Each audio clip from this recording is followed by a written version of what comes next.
आयशा जी, ये intermittent fasting है और जैसे मैंने अपने इंट्रो में कहा कि फ़ास्टिंग यकीनन रिलीजियसली भी हमने देखा है कि वो हमारे लिए एक हमारे रिलीजन का हिस्सा भी है, उसके अपने बेनिफिट्स हैं। और अदर देन रमज़ान जब हम फ़ास्टिंग को देखते हैं और उसको हमने अभी एक टर्म दी हुई है इंटरमिटेंट फास्टिंग, मुझे बताइएगा कि ये है क्या, और कंपेयर टू जब रेगुलर फास्टिंग जो हम अपने रिलीजियसली करते हैं रमज़ान में, उसके कंपैरिजन में इसमें क्या डिफरेंस है, और वो मतलब ड्यूरेशन का डिफरेंस है, इसके इफ़ेक्ट्स क्या हैं? अच्छा, अगर हम बात करें कि इंटरमिटेंट फास्टिंग है क्या, तो इसकी बहुत सारी टाइप्स हैं। लोगों को अच्छा। लगता है कि ये सिर्फ यही है कि आपने 16 घंटे भूखे रहना है और 8 घंटे खाना है। इसकी डिफरेंट विंडोज़ हैं और इसकी डिफरेंट टाइप्स हैं। पहली और सबसे ज़्यादा कॉमन विंडो यही है कि आपने 16 घंटे भूखे रहना है, वो आप अपनी फीजिबिलिटी पे चूज़ कर सकते हैं। जो हमारा मजहबी रोज़ा होता है उसमें हमने फजर की नमाज के बाद कुछ नहीं खाना और मगरिब की अजान से पहले कुछ नहीं खाना। लेकिन इस वाली विंडो में ये जो इंटरमिटेंट फास्टिंग है, चूँकि ये मजहबी उसके साथ हम नहीं लेके चलते, आपकी जो फिजिबिलिटी है आपने उस हिसाब से अपने 8 घंटे चूज़ कर लेने हैं जिसमें आपने खाना है। ये पहली विंडो है। दूसरी विंडो अगर आप इसी को थोड़ा सा तंग कर देते हैं, यानी आपने 18 घंटे भूखे रहना है और 6 घंटे खाना है, जिसमें आप 2 मील्स जनरली, एक सुबह 12 बजे ले लिया, एक शाम 6 बजे ले लिया, वो लेने होते हैं। तीसरी हमारे पास आती है 5-2। अब 5-2 ये है कि आप 5 दिन जो खा पी रहे हैं आप वही खाएंगे और हफ्ते में 2 दिन आपने 500 कैलोरीज पे रहना है। ये उन लोगों के लिए होते हैं जो अपने आप को बिंजिंग से नहीं रोक सकते। इसका मतलब ये है कि जो लोग बहुत ज़्यादा बाहर का खाना खाते हैं और वो अपने आप को नहीं रोक सकते, जो बहुत ज़्यादा बर्गर्स खाते हैं, पिज्ज़ास खाते हैं, वो हफ्ते में 2 दिन खुद को एक ब्रेक दें एंड 500 कैलोरीज पे रहें फॉर वेट मेंटेनेंस। 5-2 जो है वो वेट मेंटेनेंस के लिए, बाकी दोनों जो मैंने पहले बताई वो वेट लॉस के लिए थी। अगली हमारे पास विंडो आती है 14-10 की, कि आपने 10 घंटे खाना है, 14 घंटे भूखे रहना है। अगैन, जो हमारा मजहबी रोज़ा है उसमें हम अपनी पसंद से विंडोज़ नहीं बदल सकते, उसकी एक फ़िक्स विंडो है। जब भी मगरिब की अजान होगी आपने रोज़ा खोलना है, चाहे रोज़ा 12 घंटे का है चाहे 14 घंटे का, आपने रखना है। आप अपनी पसंद से उसको चेंज नहीं करते, लेकिन यहाँ पे आप अपनी फीजिबिलिटी के हिसाब से अपनी विंडो जो है वो चेंज कर लेते होते हैं।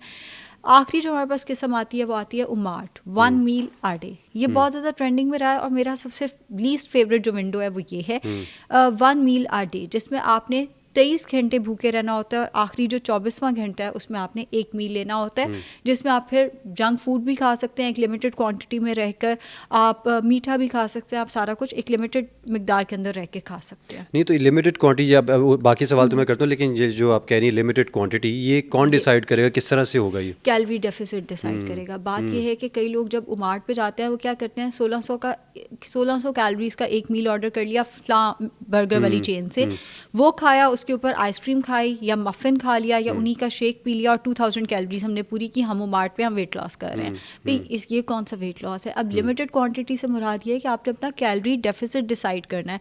अगर आप बहुत तेज़ी से वेट लॉस कर रहे हैं, आप 800 मैक्सिमम 800 कैलोरी डेफिसिट तक जा सकते हैं। अगर आप मॉडरेशन में हेल्दी तरीके से वेट लॉस करें, आप 500 कैलोरी डेफिसिट में रह के बाकी जो कैलोरीज हैं उसका मील लेंगे अपने उमाट में, वो है मॉडरेशन। एक लिमिट में रह के कि आप अपनी कैलोरीज ही ना एक्सीड कर जाएं, कि आपने एक वक्त में आपको खाने की इजाज़त मिली, आपने सारा कुछ ही इतना ज़्यादा खाया कि वेट गेन करा लिया और मार्ट करके वेट गेन करा लिया, तो वो है लिमिटेड क्वांटिटी। अच्छा आयशा जी, ये तो समझ आ गई कि किस तरह से मॉडरेट करना है, मॉडिफाई करना है उसको। जो 9 to 5ers हैं, 9 to 5 जॉब करते हैं, या 5 to 1 8 आवर्स जॉब करते हैं, 9 आवर्स करते हैं, उनके लिए कौन सा सबसे ज़्यादा सूटेबल होगा इस इंटरमिटेंट फास्टिंग का मेथड? देखिए, कोई भी डाइट ऐसी नहीं है जो हर एक को सूट करेगी। हर एक का जो फास्टिंग विंडो है वो डिफरेंट होता है, डिपेंड करता है कि उनके लिए कन्वीनियंट क्या है, वो सुबह उठ के नाश्ता अपना करना चाहते हैं या वो मिस करना चाहते हैं। चाहे कोई 9 to 5 जॉब कर रहा है, 8 आवर्स की जॉब कर रहा है, डिपेंड्स, वो नाश्ता करना चाहता है वो, या नाश्ते को मिस करके वो लंच से दिन शुरू करना चाहता है, या वो लंच भी स्किप करके वो डिनर से ऑनवर्ड्स दिन शुरू करना चाहता है। तो विंडो इसकी यही फ्लेक्सिबिलिटी है कि आप विंडो अपने हिसाब से रख सकते हैं। हम 9 to 5 की एग्जांपल ले लेते हैं।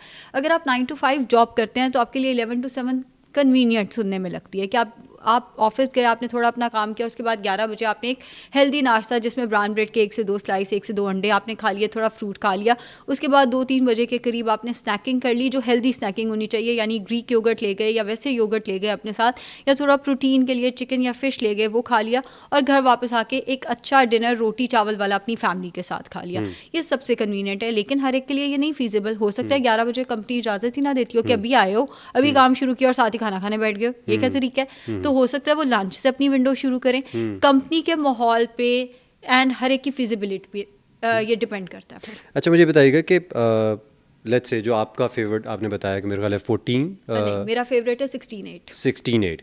अब 16-8 अगर रेशो कोई रखता है और इस मेथड के ज़रिए इंटरमीडिएट फास्टिंग कर रहा है, तो लेट्स से उसका गोल है 10 kgs वेट लॉस उसने करना है, तो कितना अचीवेबल है, कितने टाइम में अचीवेबल है? डिपेंड करता है कि आपका वेट है कितना। लेट से किसी का 100 kg वेट है तो वो गोल 2-2.5 महीने में अचीव कर लेगा। किसी का अच्छा। वेट ही 55 है और वो चाहता है वो 52 पे आ जाए, ऑल्दो 3 kg वेट लॉस है, लेकिन वो उसको थोड़ा सा टाइम लगेगा, बिकॉज आप बिल्कुल अपने बॉर्डर पे हो, आप बिल्कुल अपने मार्जिन पे हो। या किसी का अगर वेट लेट से 65 है, वो चाहता है 55 पे आ जाए, है तो 10 किलो लेकिन 4 महीने भी लग सकते हैं। तो इट डिपेंड्स कि आपका वेट कितना ज़्यादा है। जितना ज़्यादा वेट होगा वो उतनी तेज़ी से रिस्पॉन्ड करता है। जितना आप अपने गोल के पास आते जाते हो वेट उतना कम करता जाता है, बिकॉज तब स्टबन फैट शुरू हो जाता है। फैट शुरू होता है। अच्छा, इंटरमीडिएट फास्टिंग फॉर एग्जांपल अगर कोई भी लड़का या लड़की है, उसने ये मेथड शुरू किया है और बीच में उसको न्यूट्रिशनल इश्यूज शुरू हो गए हैं, कोई डेफिशिएंसी शुरू हो गई है, जिसकी वजह से उसको बीच में उसको क्विट करना पड़ता है या पॉज करना पड़ता है, और फिर बाद में let's say after a gap of like 4 to 5 days वो दोबारा उसको कंटिन्यू करना चाहता है, तो इस गैप का इम्पैक्ट आएगा इस पूरे नहीं। फास्टिंग प्रोसेस में? अगर आप कभी कभार गैप ले लेते हैं दैट इज़ फाइन, लेकिन ये जैसे अभी कल मैं एक इंटरमीडिएट की कंसल्टेशन कर रही थी, पेशेंट ने खुद ही कहा मैंने इंटरमीडिएट फास्टिंग सुनी है, मैंने वही करनी है, आपने मुझे उसका डाइट प्लान देना है। मैंने कहा ठीक है, अच्छा। नाश्ता कितने बजे आप रखवाना चाह रही हैं? उससे का क्या मतलब है, नाश्ते का टाइम फिक्स हो जाएगा? ओह, तो लोगों को यही नहीं पता कि कि टाइमिंग, अच्छा, अच्छा, हाँ। उनको लगता है 16 घंटे आपने भूखे रहना है, वो आप जब मर्जी से शुरू कर दो, हर रोज एक नई विंडो बना लेंगे हम। ये नहीं है, आपने टाइमिंग्स उसके अंदर फिक्स करने हैं। आप गैप लेना चाहें, आप कुछ दिनों का गैप ले सकते हैं, लेकिन बार बार गैप नहीं लेना। ये नहीं है कि आपने जी 4 दिन बाद फिर गैप ले लिया, फिर गैप। और जो दूसरी बात है, अगर आपको न्यूट्रिशनल डेफिशिएंसी हो गई, इट मींस इंटरमिटेंट आप या तो बहुत ही गलत तरीके से कर रहे हैं, या आपने डाइट प्लान सही नहीं लिया हुआ, आपकी गाइडलाइंस ठीक नहीं है, आपके सप्लीमेंट्स ठीक नहीं है, कहीं ना कहीं फिर आप कुछ गलत कर रहे हैं। ये नहीं होता है इंटरमिटेंट में कि आपको न्यूट्रिशनल डेफिशिएंसी शुरू हो जाए, तो बल्कि अच्छा है सेहत के लिए। सेहत के लिए अच्छा है। यानी इसमें डिसिप्लिन आपने मेंटेन करना है। डिसिप्लिन ही तो है एक्चुअली। डिसिप्लिन ही है। अच्छा, मुझे बताइएगा कि इसमें जो इंटरमीडिएट फास्टिंग है, जिस तरह आपने पहले बताया कि आपको डाइट को मॉडरेट रखना होता है या उसको उसमें कुछ मॉडिफिकेशंस करनी होती हैं, तो इसमें आप कोई स्पेसिफिक पैटर्न चूज़ कर सकते हैं। लेट्स से कोई भी पैटर्न है, 16-8 है या जो भी आपने बताया उनमें से कोई एक है, उसमें अगर मैं चाह रहा हूँ लेट्स से कि मैं हाई प्रोटीन ही रखूँ, जो मेरा मील जो भी आया उसमें प्रोटीन वैल्यू ज़्यादा हो, बाकी कार्ब्स वगैरह फाइबर वगैरह वो उसको हम मॉडिफाई कर लें, तो क्या ऐसा हो सकता है? अपनी फाइबर तो होना चाहिए डाइट के अंदर, बाकी आप अपना ईटिंग पैटर्न जो है वो डिसाइड कर सकते हैं। आइडियली ये होना चाहिए कि जब आप अपना रोज़ा बंद कर रहे हैं, इट मीन्स कि जैसे आपने 12 बजे खाना शुरू किया और आपने रात 8 बजे के बाद कुछ नहीं खाना, तो आप रात 8 बजे थोड़े से कार्बोहाइड्रेट्स ले लें। क्योंकि अगर आपने 8 बजे भी कार्ब्स नहीं लिए, रोटी चावल नहीं लिए, सर दर्द शुरू हो जाएगा, हाइपोग्लाइसीमिया शुरू हो जाएगा। अगले 16 घंटे आपने भूखे रहना है। हाँ, उन 16 घंटे में आप पानी पी सकते हैं, आप ग्रीन टी पी सकते हैं, मगर कोई ऐसी चीज़ जो आपको इंस्टेंट एनर्जी दे या वैसे एनर्जी दे जो कार्बोहाइड्रेट है, या इवन प्रोटीन भी आप इस्तेमाल नहीं कर सकते। तो आइडियल सिचुएशन तो यही है कि आप रोज़ा बंद करने से पहले थोड़े से कार्बोहाइड्रेट्स, छोटी सी रोटी या एक मयरिंग कप में जितने उबले हुए या पके हुए चावल, बिरयानी पुलाव के चावल भी कम ऑयल में बने हुए, वो इस्तेमाल ज़रूर करें ताकि हाइपोग्लाइसीमिया के चांसेस कम हो।